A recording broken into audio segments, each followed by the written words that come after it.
আমি রিকাবি থেকে খলজিপাড়া থেকে বলছি ভাই, আপনার কথাটা বুঝাই আপনার ভালো করে বুঝাই। আমার বাড়িয়ালির ডেলিভারি করে 2টা বাচ্চা আছে, 5 কেজি 700 গ্রাম ওজন, দেয়ার ঘামে শরীর ঘামে একটা ম্যারেজ করে আসা, আর ফ্রিজে 20 কেজি গুস্ত আসা। এ গুস্ত শরীরে জল ক্ষতি হয়, জাহানটা থুমু না কিন্তু অভিষেককে ফেলাবো কিন্তু।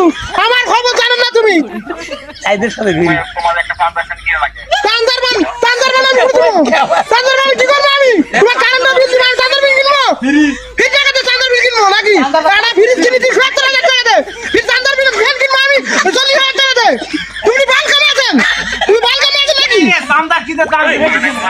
হাত পাকা কি করবো? হাতে করে না আমার। তুমি কারেন্ট দাও, ভরতের মতন কারেন্ট দাও। 20 কেজি গুস্ত নষ্ট হবে আমার, ধানটা তোমরা শুক্রবার আমি লেট করবো আমি। কিসের দুর্নীতিবাদ? আমি কি দুর্নীতিবাদ? তুমি দুর্নীতিবাদ, তোমার বাদ দুর্নীতিবাদ, তুমি গরিব দুর্নীতিবাদ। আবার গরিবের মানুষ তুমি আমি লেট করার জন্য নিয়ে আসি কম দামে গুস্ত। গরিবের কাজ দিব আমি, গরিবকে দিব আমি। নিজের গরু দেবো করে গরিব কাজ দিব নাকি? তুমি এসে খাওয়া দাও, তোমার অভিষেক তোমার খারাপ এসে খাওয়া দাও। আমার গরু গোসু নষ্ট আছে, আমার গরু গোসু নষ্ট সকলে বলে যাচ্ছে আন্ডা ছুঁড়ে কতটা খারাপ হয়েছে। গরিব কি খাওয়াল,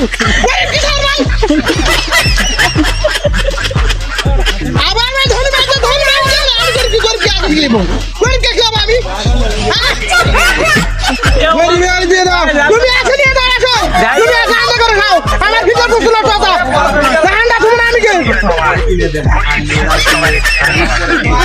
আরে ভাই খুশির বিজয় ঠিক আছে রে ভাই, আমার 2টা বাচ্চা হয়েছে।